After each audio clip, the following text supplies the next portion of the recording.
Good evening बच्चों। आज मैं पारुल मैम आज आपके लिए लेके आई हूँ क्लास 12th का second chapter which is very important chapter. ये 9 मार्क्स का आएगा चैप्टर। पिछली बार भी 9 मार्क्स का आया था, इस बार भी 9 मार्क का चैप्टर है। इस चैप्टर में मार्किंग बढ़ाई है, दैट इज इलेक्ट्रोकेमिस्ट्री चैप्टर। इस चैप्टर से बच्चों को बहुत डर लगता है कि इसमें न्यूमेरिकल्स थ्योरी थोड़ी सी कंफ्यूजिंग टाइप की है, but believe me it is very easy. आपको मैं इस तरह पढ़ाऊंगी कि आपको सब कुछ याद हो जाएगा। साथ साथ में हम क्वेश्चंस भी करेंगे। फिलहाल हम जब भी क्वेश्चंस आपको दिखाई देंगे जिस भी वीडियो के पार्ट में, वो प्रीवियस ईयर क्वेश्चंस होंगे, प्रीवियस ईयर क्वेश्चन पेपर से लिए होंगे। आपकी अगर आप चाहते हैं कि मैं इसकी एक्सरसाइज के क्वेश्चंस भी कराऊं तो आप मुझे कमेंट बॉक्स में लिख के बोलेंगे, तब मैं एक्सरसाइज के क्वेश्चंस भी कराऊंगी। चलिए without wasting any more time let's get started. Okay, electrochemistry. अब पहले तो नाम में ही बात है इसकी, इलेक्ट्रोकेमिस्ट्री। इलेक्ट्रोकेमिस्ट्री कहने का मतलब है ऐसी केमिस्ट्री जिसमें हम इलेक्ट्रिसिटी और केमिकल्स की बात करते हैं। इसकी बात करते हैं, इलेक्ट्रिसिटी और केमिकल्स की बात करते हैं। चलिए आगे बढ़ते हैं। इलेक्ट्रोकेमिस्ट्री मेनली मतलब क्या होता है, ऐसी चीज, ऐसी केमिस्ट्री जिसमें हम केमिकल एनर्जी को इलेक्ट्रिकल एनर्जी में चेंज करते हैं, या उल्टा भी हो सकता है, इलेक्ट्रिकल एनर्जी को केमिकल एनर्जी में चेंज करते हैं। क्वेश्चन ये आता है कि इलेक्ट्रोकेमिस्ट्री पढ़नी क्यों है मैम, क्यों पढ़नी है? इसलिए पढ़नी है, जो हम घर में बैटरीज यूज करते हैं, बैटरी मतलब कहाँ, कौन सी वाली बैटरीज? फोन वाली बैटरी तो अलग हो गई, उसके बारे में बताऊंगी मैं आपको। फोन वाली बैटरीज कह लो, चाहे इन्वर्टर्स में जो बैटरीज कह लो, चाहे हमारे रिमोट में जो बैटरीज आती है, वो सब इलेक्ट्रोकेमिस्ट्री की बेसिस पे चलती है। और जो भी हम गोल्ड प्लेटेड सोना पहनते हैं, सिल्वर प्लेटेड सोना पहनते हैं, वो गोल्ड प्लेटेड और सिल्वर प्लेटेड होती है, उन पर प्लेटिंग की जाती है। इसको हम इलेक्ट्रोप्लेटिंग कहते हैं। क्या कहते हैं इसको हम? इलेक्ट्रोप्लेटिंग। तो ये सब चीजें कैसे हो रही है, इन सब का आंसर इलेक्ट्रोकेमिस्ट्री के ऊपर है। सिंपली इलेक्ट्रोकेमिस्ट्री क्या बोलता है, जब हम केमिकल एनर्जी को इलेक्ट्रिकल एनर्जी में चेंज कर देते हैं, या फिर उल्टा भी हो सकता है, जब हम इलेक्ट्रिकल एनर्जी को केमिकल एनर्जी में चेंज करते, that is related in electrochemistry. ये सब कुछ इलेक्ट्रोकेमिस्ट्री के अंदर आता है। ओके, चलिए स्टार्ट करते हैं। सबसे पहले मैं थोड़ा सा आपका रिवीजन कराना चाहूंगी पुरानी क्लास का। आई नो आप लोग बहुत इंटेलिजेंट है, पर उससे पहले थोड़ा सा अगर हम रिवीजन कर ले ज्यादा अच्छा होगा।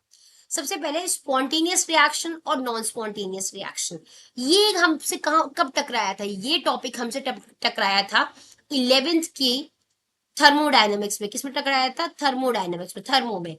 ये क्या है एक बार देख लेते हैं। आपको अच्छे से दिख रहा होगा, देखो कितनी प्यारी पिक्चर है, कितना प्यारा हिल दिखाई दे रहा है, हिल दिखाई दे रहा है। पानी पहाड़ से गिर रहा है, पानी पहाड़ से खुद गिरा जा रहा है।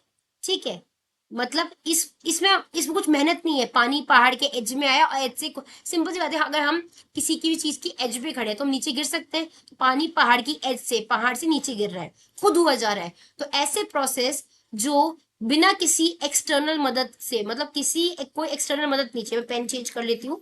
ये भी येलो राइटिंग है तो आपको मैम ये तो सब कुछ येलो येलो हो गया। ठीक है, तो ऐसे प्रोसेस जो विदाउट एक्सटर्नल हेल्प, ना एक्सटर्नल एनर्जी के प्रोसीड करते हैं, आगे बढ़ते हैं, उन्हें बोलते हैं स्पॉन्टेनियस रिएक्शन। स्पॉन्टेनियस मतलब स्पॉन्टेनिटी, जल्दी से खुद ही हो गया, खुद ही, मतलब कुछ मदद की जरूरत नहीं है, खुद ही अपने आप हो गया। तो ऐसे रिएक्शंस जो अपने आप हो जाते हैं, जिसको कोई एक्सटर्नल मदद, एक्सटर्नल हेल्प की जरूरत नहीं होती, दैट इज स्पॉन्टेनियस रिएक्शन। अब मैं उल्टी बात करती हूँ कि सपोज मैंने बोला कि यहां से पानी ऊपर लेके जाना है। पानी ऊपर लेके जाना, ये कैसे लेके जा सकते हैं? ये तो बहुत मुश्किल होगा पानी को ऊपर ले जाना। तो इन दैट केस ये नॉन स्पॉन्टेनियस रिएक्शन होगा। बहुत बेस्ट एग्जाम्पल है। आपने अपने घरों में देखा होगा, जब हम जो हमारे टंकियां, बहुत लोग घर के नीचे टंकी बनाते हैं ग्राउंड फ्लोर पे, और उस टंकी का पानी ऊपर चढ़ाना हो तो लोग मोटर चला देते हैं।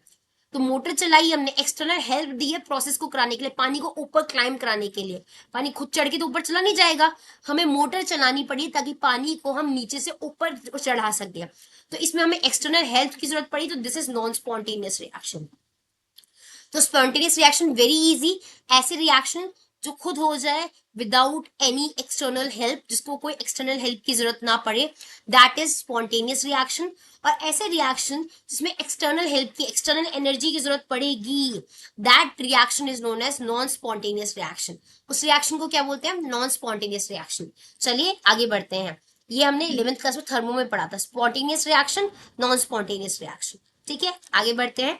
ये मैंने खाली सी स्लाइड इसलिए छोड़ी है ताकि मैं आपको थोड़ा सा पिछली क्लास में एक रिडॉक्स टॉपिक पढ़ा था हमने, रिडॉक्स रिएक्शन, रिडॉक्स रिएक्शन। इसके बारे में थोड़ा रिवाइज करा दूं, डरो मत, चैप्टर नहीं पढ़ाने वाली हूँ, इसके बारे में रिवाइज कराने वाली हूँ।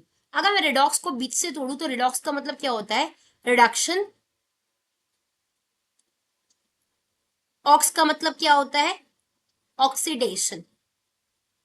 ठीक है, reduction means gain of electrons, gain of electrons, और oxidation means lose of electrons, lose of electrons.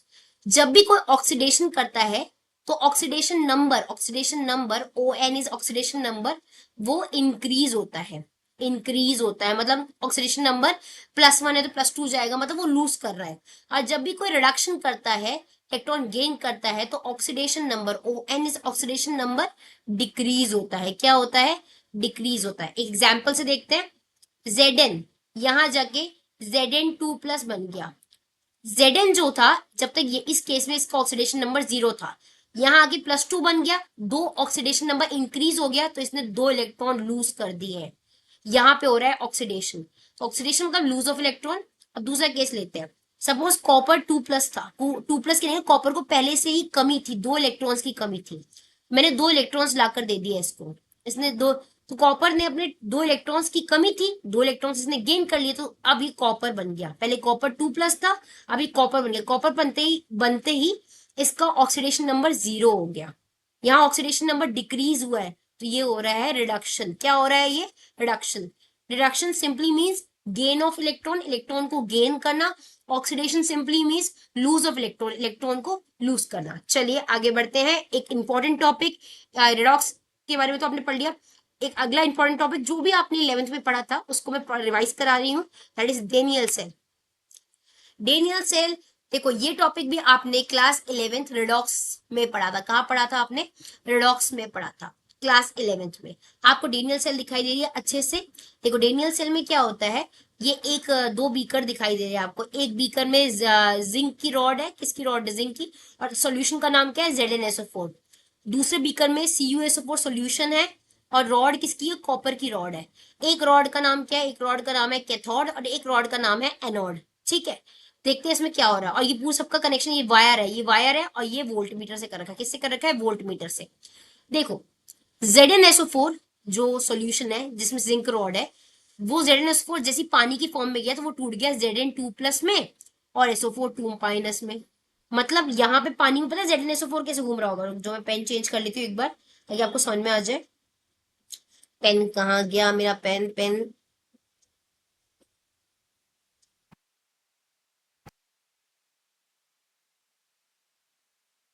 ठीक है।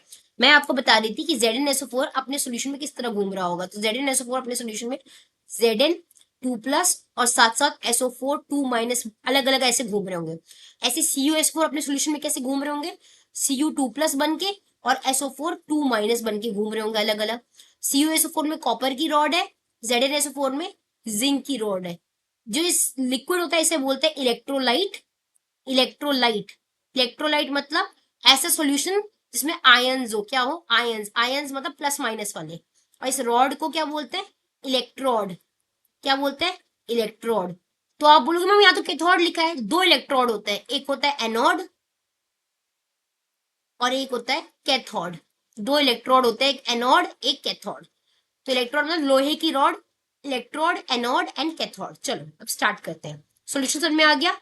अब देखो हमारा केस क्या है, डेनियल सेल में दो बीकर लेते हैं, एक में जिंक डालते हैं ZnSO4, दूसरे में कॉपर डालते हैं CuSO4। ठीक है, ये बाकी क्या क्या कनेक्शन क्या है मैं आपको बाद में बताऊंगी, इसमें एक्चुअल में हो क्या रहा है मैं आपको ये बताना चाहती हूँ। ठीक है, तो चलिए नेक्स्ट स्लाइड पे चलते हैं। इतनी तो आपको सेटअप समझ में आ गया होगा कि होने वाला क्या है, मैं आपको नेक्स्ट स्लाइड में बताऊंगी। ठीक है, अब ये देखो पहले बीकर में क्या हो रहा है, पहले बीकर में क्या है, ये किसकी रॉड थी, जिंक की रॉड थी। पेन चेंज कर लूं, येलो थोड़ा ज्यादा विजिबल होता है। पहले बीकर में क्या होगा, जिंक जो होगा वो अपने इलेक्ट्रॉन लूज कर देगा। जैसे इलेक्ट्रिसिटी इलेक्ट्रॉन लूज कर 2+ मतलब उसने इलेक्ट्रॉन लूज कर दिए, 2 इलेक्ट्रॉन बाहर भगा दिए। तो यहाँ हो रहा है ऑक्सीडेशन। क्या हो रहा है, ऑक्सीडेशन। ऑक्सीडेशन का मतलब लूज ऑफ इलेक्ट्रॉन हो गया। पहले 0 था, +2 ऑक्सीडेशन नंबर बढ़ गया, मतलब इसने 2 इलेक्ट्रॉन लूज कर दिए, ऑक्सीडेशन हो रहा है। अब यहाँ से इलेक्ट्रॉन देखो, इलेक्ट्रॉन यहाँ पे सारे इलेक्ट्रॉन आ गए, सारे इलेक्ट्रॉन आ गए, क्योंकि जिंक ने इलेक्ट्रॉन लूज करके Zn2+ बन गया। देखो पानी में Zn2+ दिखाई दे रहा है ना आपको, ये पानी में Zn2+। जिंक ने इलेक्ट्रॉन, और इस रॉड पे क्या इकट्ठा हो गया, इलेक्ट्रॉन इकट्ठा हो गए। क्यों? क्योंकि जिंक ने इलेक्ट्रॉन छोड़ दिए हैं। तो जिंक ने जो इलेक्ट्रॉन छोड़ दिए हैं वो यहां से मूव करेंगे। क्या मूव कर रहे हैं? ये इलेक्ट्रॉन। किसके इलेक्ट्रॉन किसने छोड़े? जिंक ने छोड़े। जिंक ने इलेक्ट्रॉन छोड़ के क्या बन गया, Zn2+। और Zn2+ कहाँ गिर गए? जैसे जैसे जिंक से इलेक्ट्रॉन निकलते गए वो Zn2+ पानी में गिरता गया। पानी में क्या गिरता गया? पानी में Zn2+ गिरता गया। कहां से गिरता गया? इस रॉड से गिर रहा है। और रॉड पे क्या इकट्ठा होता गया जा रहा है? इलेक्ट्रॉन। और ये इलेक्ट्रॉन कहाँ मूव कर रहा है? इस डायरेक्शन में मूव कर रहा है, इलेक्ट्रॉन से मूव कर रहा है। ठीक है, तो यहाँ पे याद रखो कि इस केस में क्या हुआ है, इलेक्ट्रॉन जा रहा है। तो जिंक से Zn, अब दूसरे यहाँ इलेक्ट्रॉन जा रहे हैं, तो यहाँ पे कॉपर की रॉड है। किसकी रॉड है? कॉपर की रॉड। कॉपर की रॉड तो इलेक्ट्रॉन नहीं लेगी क्योंकि उसको कमी नहीं है, पर यहाँ पे जो सोल्यूशन में दिख रहा है Copper 2+, सोल्यूशन में आपको दिखाई दे रहा है ना कि Copper 2+ लिखा है। तो ये 2+ क्या करेंगे, इलेक्ट्रॉन को ले लेंगे। इलेक्ट्रॉन यहां से आएंगे, देखो नीचे आ रहे इलेक्ट्रॉन, इलेक्ट्रॉन दिखाई दे रहे हैं आपको, नीचे आ रहे हैं। और ये इलेक्ट्रॉन किसके पास जाएंगे? Copper 2+ के पास। तो Copper 2+, जो पानी में Copper 2+ था, वो दो इलेक्ट्रॉन जो जिंक ने दिए थे उसे गेन कर लेगा और बन जाएगा कॉपर। ठीक है, तो यहाँ पे हो गया रिडक्शन। क्या हो गया यहाँ पे? रिडक्शन। तो अब एक चीज हुई है, कॉपर की रॉड ने इलेक्ट्रॉन नहीं गेन किया है। सॉल्यूशन में जो Copper 2+ था, यहाँ पे जो Copper 2+ था उसने दो इलेक्ट्रॉन लूज करे हैं, गेन करे, सॉरी गेन करे। तो वो क्या बन गया? कॉपर बन गया। तो ये जाके कहाँ चिपक जाएंगे? कॉपर बनते ही ये यहाँ चिपक जाएंगे। कॉपर के 2+ इलेक्ट्रॉन, Copper 2+ इलेक्ट्रॉन गेन करते ही कॉपर बन जाएगा। कॉपर बन गया ना, तो ये सारे कॉपर की रॉड पे चिपक जाएंगे। किसकी रॉड पे चिपकते जाएंगे? कॉपर की रॉड पे। और जिंक के केस में उल्टा हो रहा है। थी रॉड ये जिंक की, पर जिंक तो अपने इलेक्ट्रॉन देखिए Zn2+ बन रहा है ना, तो जैसे जैसे Zn2+ बनते जाएंगे पानी में गिरते जाएंगे। क्या बनते जाएंगे? जिंक तो था वो अपने दो इलेक्ट्रॉन लूज करके क्या बन रहा है? Zn2+। तो रॉड तो जिंक की है, तो जिंक की रॉड पतली होती जाएगी। क्यों? जैसे Zn2+ बन रहा है वो पानी में किस में चले जाएंगे? पानी में। ठीक है, तो थोड़ी देर बाद हम देखेंगे कॉपर की रॉड मोटी हो गई और जिंक की रॉड पतली हो गई। क्या तो बात समझ में आ गई? तो जिंक पे हो रहा है ऑक्सीडेशन, कॉपर पे हो रहा है रिडक्शन। अब मैं आपको एक ट्रिक याद कराती हूँ। ठीक है, उसके लिए पहले यहां आ जाते हैं।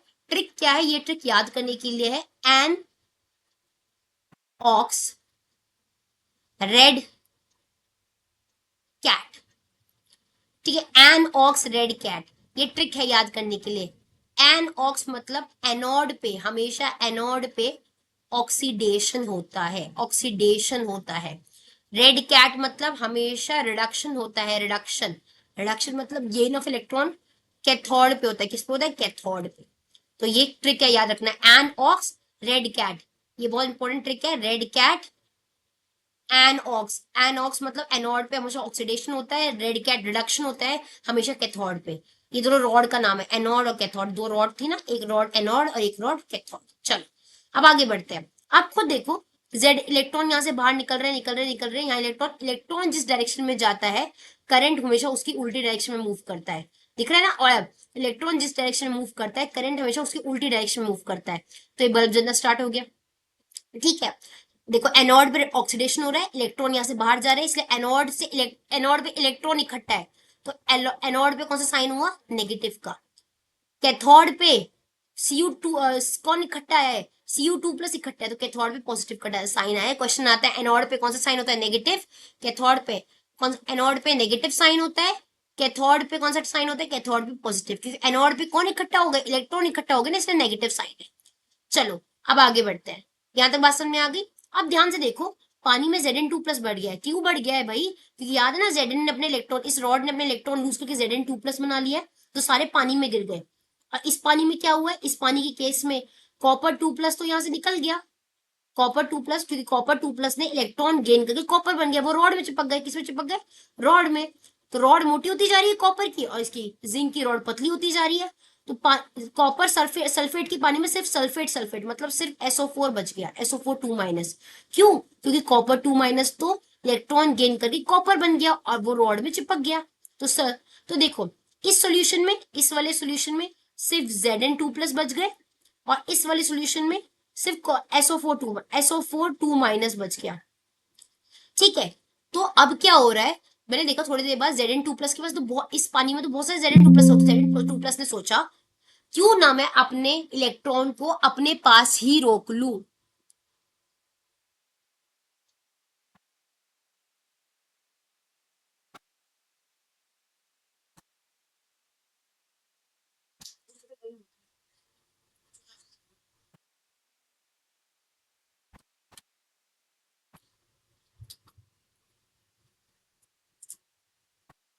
पैर निकालने नहीं तो स्टार्ट हो जाएगा।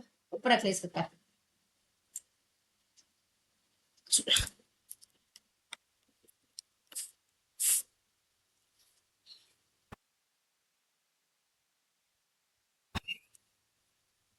तो क्या नाम है, सॉरी डिस्टरबेंस आ गया था, अब मैं क्लियर है। तो मैं कहाँ पर थी, मैंने कहा कि एक सॉल्यूशन में मैं एक बार इस ड्राइंग्स को थोड़ा क्लियर कर देती हूँ, इतना तो आई थिंक आपको समझ में आ गया होगा। ठीक है, इरेज ऑल ड्राइंग्स। मैंने क्या कहा, एक सॉल्यूशन में Zn2 प्लस, इसमें Zn2 प्लस इकट्ठा हो गए हैं, और इस वाले में SO4 2 माइनस इकट्ठा हो गए हैं, हो गए ना, SO4 2 माइनस Zn2 प्लस। तो यहाँ प्लस वाले इकट्ठा हो गए, तो वो अपने इलेक्ट्रॉन को बोलेंगे भाई नहीं, मैं इलेक्ट्रॉन को जाने नहीं देंगे क्योंकि Zn2 प्लस इकट्ठा हो गए हैं, और यहाँ पे SO4 माइनस इकट्ठा हो गया है, तो वो कॉपर 2 प्लस को कहीं जाने नहीं देंगे, तो रिएक्शन रुक जाएगा। तो इसलिए रिएक्शन को बैलेंस करने के लिए उनके बीच में, दोनों हाफ सेल, दोनों बीकर के बीच में एक ब्रिज बनाना पड़ता है। इस ब्रिज को बोलते हैं सॉल्ट ब्रिज। क्या बोलते हैं इसे? Salt bridge. सॉल्ट ब्रिज, ध्यान से देखो, सॉल्ट ब्रिज के अंदर होता है एक वीक, हमेशा सॉल्ट ब्रिज में हम वीक इलेक्ट्रोलाइट डालते हैं। कौन कौन से? या तो KCl डालते हैं, या तो NaCl डालते हैं, अगर अगर के पेस्ट के साथ। इसके पेस्ट के साथ, अगर अगर के पेस्ट के साथ। हमने यहाँ KCl डाला है, NaCl नहीं डाला। KCl जब टूटता है तो K प्लस और Cl माइनस में टूटता है। ये किसके अंदर है? ये सॉल्ट ब्रिज के अंदर है। किसके अंदर है? ये सॉल्ट ब्रिज के अंदर है। ठीक है, अब देखो इससे फायदा क्या है मैम, क्यों डाला हमने KCl, इसका ब्रिज क्यों डाला? देखो इस वाले बीकर में, ये मैं एक बार रेड पेन ले लेती हूँ, आपको ज्यादा समझ में आएगा। इस वाले बीकर में Zn2 प्लस था, प्लस वालों को माइनस की जरूरत है, तो Cl माइनस यहाँ पे आ गया। देखो ये दिखाई दे रहा है ना, Cl माइनस यहाँ पे आ गया। इस वाले बीकर में SO4 2 माइनस था, माइनस वालों को प्लस की जरूरत है, तो K प्लस यहाँ पे आ गया। K प्लस यहाँ पे, तो उनने न्यूट्रलाइज कर दिया, माइनस वालों को प्लस, Zn2 प्लस को Cl माइनस ने, और SO4 2 माइनस को K प्लस वालों ने, K प्लस वालों ने। तो प्लस माइनस न्यूट्रलाइज हो गया ना, सॉल्ट ब्रिज ने यही काम करा, न्यूट्रलाइज हो गया, प्रोसेस फिर से स्टार्ट हो गया, E माइनस फिर से मूव करने लगे, और करंट फिर से फ्लो करने लगा, और बल्ब फिर से जलने लगा, हमारा सर्किट फिर से स्टार्ट हो गया। तो सारा काम, पूरे सिस्टम को न्यूट्रल बनाने का काम किसने करा है? सॉल्ट ब्रिज ने। सॉल्ट ब्रिज सिस्टम को न्यूट्रल बनाता है। क्या बनाता है? न्यूट्रल बनाता है, और बैलेंस करता है। क्या करता है? बैलेंस करता है। तो क्वेश्चन आता है कि सॉल्ट ब्रिज का काम क्या है? सॉल्ट ब्रिज सब सिस्टम की, पूरे सेल की, इसे सेल बोलते हैं, सेटअप को क्या बोलते हैं? सेल, डेनियल सेल, इसको न्यूट्रल करता है, और इसे, इसमें बैलेंस बना के रखता है। किसका बैलेंस बनाता है? आयंस का बैलेंस बनाता है। ठीक है, salt bridge is very important, आपको पता होना चाहिए। ठीक है, आगे सॉल्ट ब्रिज के बारे में थोड़ा सा पढ़ते थे। सॉल्ट का मेन फंक्शन क्या है? It help to neutrality, electrical neutrality maintain करके रखता है। करा ना उसने, K प्लस चला गया किसके पास? SO4 2 माइनस के पास, और Cl माइनस चला गया Zn2 प्लस के पास। तो प्लस माइनस मिलके क्या हो गए? न्यूट्रल हो गए। क्या हो गए? न्यूट्रल हो गए। इससे सर्किट न्यूट्रल बना रहा, और हमारे इलेक्ट्रॉन कौन मूव करते रहे? इलेक्ट्रॉन मूव करते रहे। इलेक्ट्रॉन इलेक्ट्रॉन मूव करते रहे। ठीक है, चलिए। It also prevent the cell from taking its reaction to equilibrium. Reaction रुका नहीं इस केस में, रिएक्शन रुका नहीं। देखो अगर इस पिछले केस में अगर रिएक्शन कैसे रुक जाता, Zn2 प्लस के पास अगर Zn2 प्लस इसमें इकट्ठा हो जाता, चलो एक बार पीछे चलते हैं। ठीक है, इस केस में Zn2 प्लस इकट्ठा हुआ जा रहा था, तो Zn2 प्लस इकट्ठा हो गया पानी में, तो वो अपने आप बहुत ज्यादा प्लस चार्ज हो गया, तो वो अपने वो माइनस चार्ज को चाहेगा, तो इलेक्ट्रॉन को आगे नहीं जाने देगा, तो वो रिएक्शन रोक देगा। रिएक्शन रोक दिया मतलब रिएक्शन इक्विलिब्रियम में चला गया। किस में चला गया? इक्विलिब्रियम में। सॉल्ट ब्रिज ने यही काम तो नहीं होने दिया। सॉल्ट ब्रिज ने कहा मैं नहीं चाहता इलेक्शन, सॉल्ट ब्रिज ने क्या कर दिया? प्रिवेंट कर दिया। क्या कर दिया? प्रिवेंट। प्रिवेंट मतलब क्या दिया? रोक दिया इक्विलिब्रियम में आने से रिएक्शन को। समझ में आ गया? अच्छे से क्लियर है? तो याद रखना ये दिस इज डेनियल सेल। आज के इस टॉपिक में हम यहाँ तक ही पढ़ेंगे। इस टॉपिक से बहुत इंपॉर्टेंट सॉल्ट ब्रिज का फंक्शन आता है, डेनियल सेल के बारे में याद रखना, ऑक्सीडेशन रिडक्शन याद रखना। ठीक है, आई होप आपको वीडियो समझ में आई होगी और पसंद भी आई होगी। डू शेयर, सब्सक्राइब एंड आगे की वीडियोस के लिए अच्छे से मेरे चैनल को फॉलो करिए, क्वेश्चंस करते रहेंगे हम साथ साथ। पहले टॉपिक तो पढ़ लीजिए, नई नई क्लास है, टॉपिक पढ़ेंगे फिर क्वेश्चंस करेंगे। Okay, good evening and have a nice day बच्चों।